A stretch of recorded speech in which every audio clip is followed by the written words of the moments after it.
Today we're gonna take a look at Zbrush Core Mini. We're also gonna dive a little deeper with some pro tips. Now the reason for this is I know some of my subscribers are going to do that ZBrush live sculpt off in October. So I wanted to make sure you know how to do everything that you can. Use your tool to the best of your ability for that sculpt off and hopefully win some cool prizes. But if nothing else, have a good time along the way. So you can also just use clay buildup to pull. I sometimes use this in Core Mini for like fingers.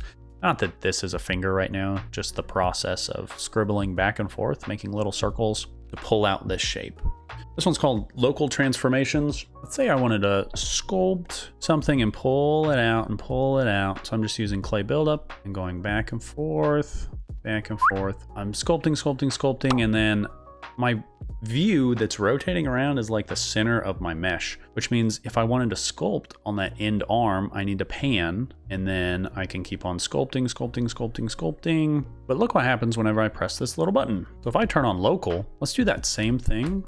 So I'm sculpt out into a direction, and now I'm gonna keep sculpting.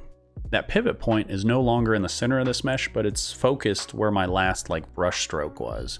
So that is super helpful, especially on like hands, fingers, things that are out from the body. That way you don't have to do a whole lot of moving or panning. That is local transformation. Oh, since I have this low poly kind of body shape, whatever, sometimes we need to prep our model in Core Mini for, I call it just prepping the surface. So take a look at this. If I use slash brush, we know that a small brush size is going to add that geometry. Look, it's adding the geometry, but since I started and these polygons are so large, it's having a really tough time. It's really janky inside of here, and that should not be the case. You blocked out, you've got your primary forms, secondary forms. Now you're doing those finishing touches, you know, those tertiary details. I call this prepping the surface. And what I do, I hold shift and I will just paint over, so to speak, an area, and then I can, so look at the difference there. Slash brush hasn't changed. This is what we had before, and then I'll do it again over here. Prep the surface.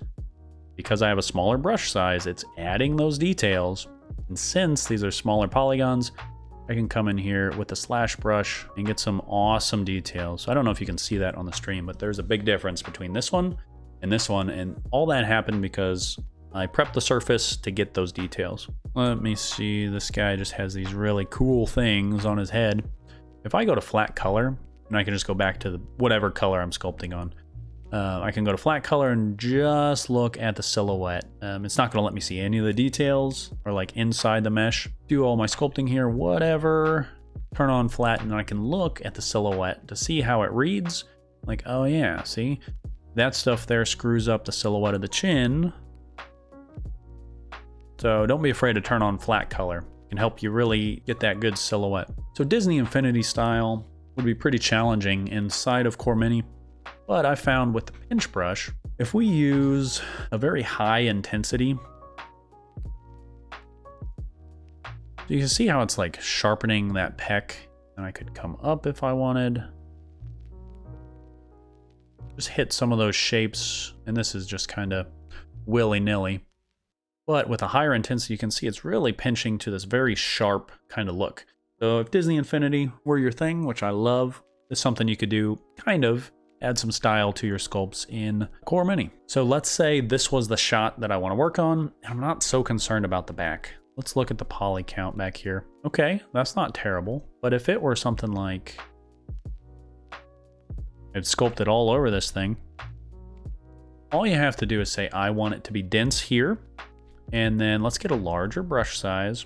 If you do smooth with this, you're gonna lower the polygon count back here, and you'll see this number actually start to lower, but it is smoothing out this form. If I were to keep going and going, you can see the neck and the shoulders are like getting smaller and smaller because it is smoothing. Since I never use the standard brush, what I like to do is select standard, pull the intensity all the way to 0. Nothing is happening, but it's changing the topology underneath since it has that Sculptures Pro mode. It's got that purple cursor. What that means is with a large brush size, I can come back here and hit that same spot that I was trying to smooth, and it's just lowering the poly count in that area. And I didn't smooth out that detail, but I'm saving my polygons up here. So it's a great way if I don't need a lot of detail on this part of my mesh,